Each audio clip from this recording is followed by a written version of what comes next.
Hello, and welcome to the Theology Gaming YouTube channel? Whatever you want to call it, I don't care.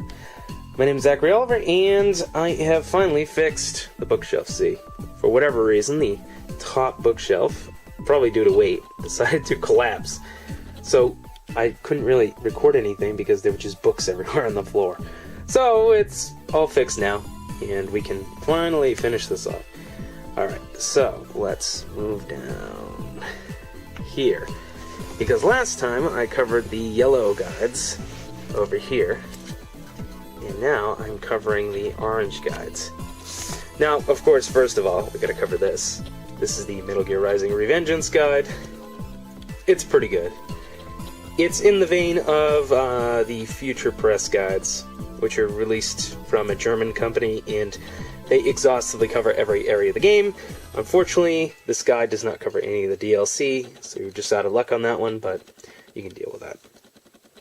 That's also the hardcover version. There's a softcover version. I like the hardcover version better. And it came with a piece of artwork, which I'm not going to show you right now. Maybe I will later. Anyway, to get on to these orange guides. First of all, we have Castlevania Curse of Darkness, which is the other 3D Castlevania, which was directed by Iga, who did all those 2D Castlevanias from Symphony of the Night, up until they decided he wasn't going to make anything anymore. This is a pretty good game. It's not fantastic, but it's in the vein of those Castlevanias. So if you like the Metroidvania feel, a little bit in 3D, it's worth checking out. And these orange guys are huge. I don't know what happened. BradyGames is like, we're going to just have gigantic binding on everything. This is the Crisis Core Guide, Final Fantasy VII. This is the story of Zack. I'm not really too enamored with this game. It's very strange. Of course, all these guides from BradyGames about Squaresoft games are amazingly exhaustive. So, if you ever want to play those games, you should have one of these. Another Final Fantasy VII spin-off, Dirge of Cerberus. I don't know about this game. You know what? I have tried to play it. It's a third-person shooter with Vincent Valentine. And if that sounds interesting to you, it might be interesting, but you know how all these weird spin-offs were. They just have horrible, nonsensical plots, and the controls are bad. But this game does support a mouse and keyboard. If you have one, you can plug it right into the USB ports on your PS2, and it works fine and dandy. So actually, the controls are a lot better that way. Unfortunately, it didn't come with a multiplayer mode in the US, so you're just kind of left with that. Next, this is Dissidia Duodecim 012. I'm not sure why it's named after a part of the intestines, but you'll have to trust Squaresoft on that one. Oh, I mean Square Enix. Sorry about that one. This is a pretty good guide. Dissidia is an okay game. A little too Kingdom Hearts-esque for my taste. As you'll notice, there's no Kingdom Hearts guides here, because why would you need a guide for Kingdom Hearts? Because all you have to do is smash the X button. Here's the other Dissidia guide. Yes, I bought both of them. I'm too much of a fanboy to resist fighting with Final Fantasy characters. I just wish it was more in-depth.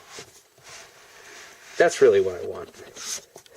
Dragon Quest VIII, this is probably one of the more worthless guides. Not worthless in a traditional sense, it's just that a lot of the things inside only have maps and vague descriptions of things. It's meant to be more, oh, I'm exploring the world, that sort of thing. And as far as a guide goes, it's not really great except for hanging on a shelf. Now, I have 2 copies of the Final Fantasy XII guide, which is amazingly great, and you should buy it if you ever have the game, because the game was basically designed with the guide in mind for all the hunts and such. So if you actually want to finish the game and get all the espers and all that, you need it. Now, the reason why I have 2 is not for any real reason. It's because whenever I got it, I bought the guide, and then a couple years later, I lost the guide, and then I bought the guide again at Barnes & Noble for full price. Yes, I'm stupid. As you can see, one has a bit of wear on the binding, and the other one does not. And so that's why I have 2. No particular reason, I'm just dumb. Now, I used to have the original Final Fantasy Tactics guide, but this one makes a sterling substitute. It does all the same things the other guide does, except it's oddly obsessed with zodiac alignments of characters, so I don't understand. But yeah, it covers everything for the PSP version, and I assume it covers everything for the App Store version of the game also, which is based on the PSP port, which has slowdown. I usually just play the original one anyway, so no harm, no foul. Shakespearean language doesn't always do it for me. Alright, next, the Full Metal Alchemist PS2 game. I have this guide just because I picked it up for free when GameStop was throwing them all these in the dumpster, and I mean, it's in mint condition. I have the game, haven't played it. I do like the anime series, haven't watched Brotherhood, etc., etc. Killer 7, yet another one of these guides I picked up randomly. Haven't played Killer 7, don't own it. Couldn't tell you. I imagine it's not really a game you need a guide for. Infinite Undiscovery, a game that people hate, but you know what? I like Tri-Ace, as I've said before, so I like this game. And this guide's pretty good and exhaustive and all that stuff, and crafting in this game is horrendous. So you'll want to save and reload and figure out how to make stuff. You probably need this. Little Big Planet. Okay, so I bought the game, and I was really looking forward to this, because it seemed like you could do anything with it, right? Oh, you can make all the different levels and all that kind of thing, and the platforming is just awful. I don't know what it is. It must be the pressure-sensitive buttons. It's the same problem I have with Ridge Racer 5. Anytime you make the player mash down on the button to jump higher, or have those kind of buttons for that, you know, pressure-sensitive, it just does not work.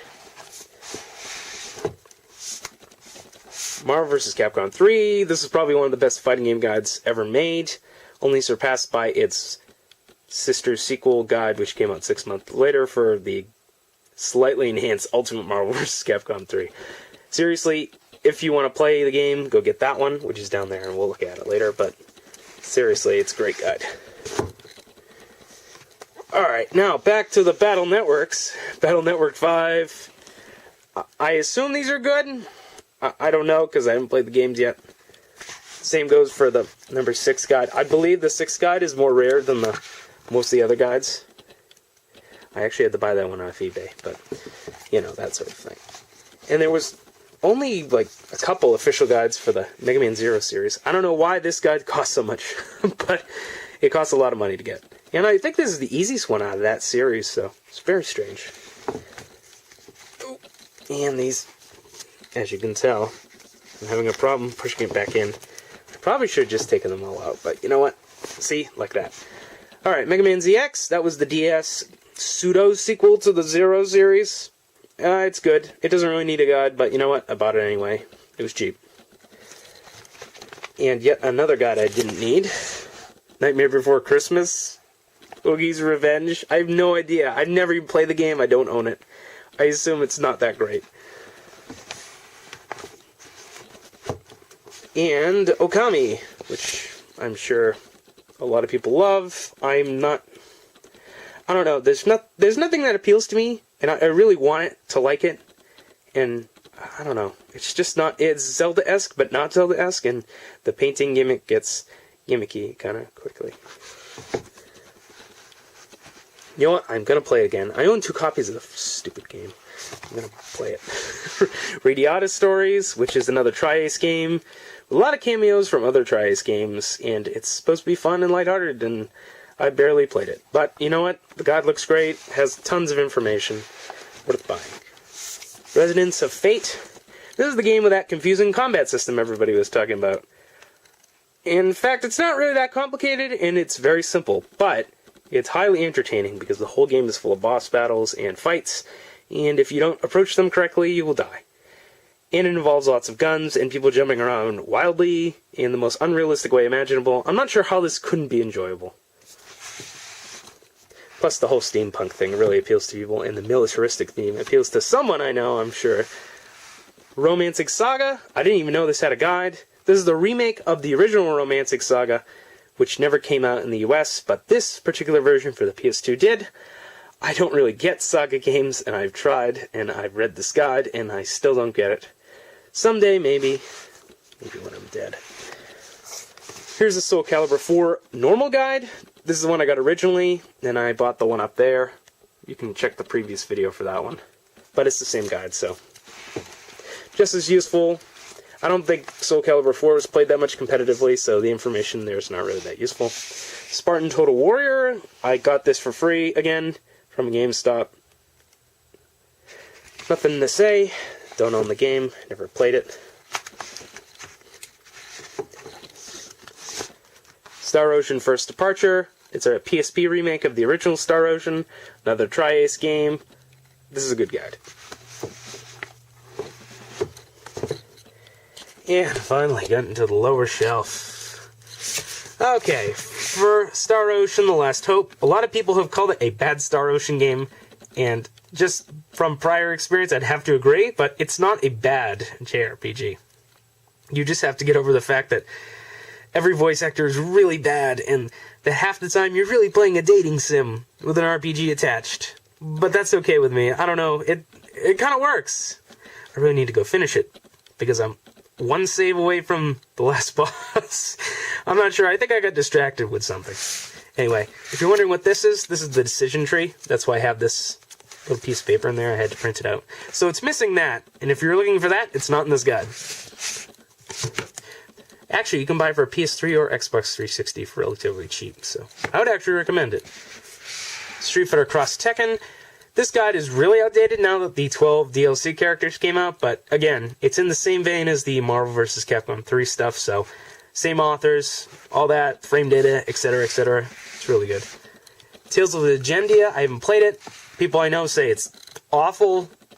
I'm sure it is, but the guide's pretty good. Plus, there's not a lot of Tales guides. The Last Remnant. Okay, so this one came in bad condition. I did not do this. The binding's just bad. Last Remnant is kind of this lost hidden gem. If you play the 360 version, you'll encounter all this horrible slowdown. But if you play it on the PC, in the Steam version, which is pretty cheap, you'll find that it's actually a really good game. You know, too bad. Can't win them all. I think the same guy who was involved in Saga series, it's Akitoshi Kawazu, he's involved in that too. They may explain why the battle system's so strange. Okay, so Ultimate Marvel vs. Capcom 3. This guide is humongous. Look at this thing. Look how thick it is. It's like 600 pages. Also, it's great. So if you want to play Ultimate Marvel vs. Capcom 3, you should buy this, really.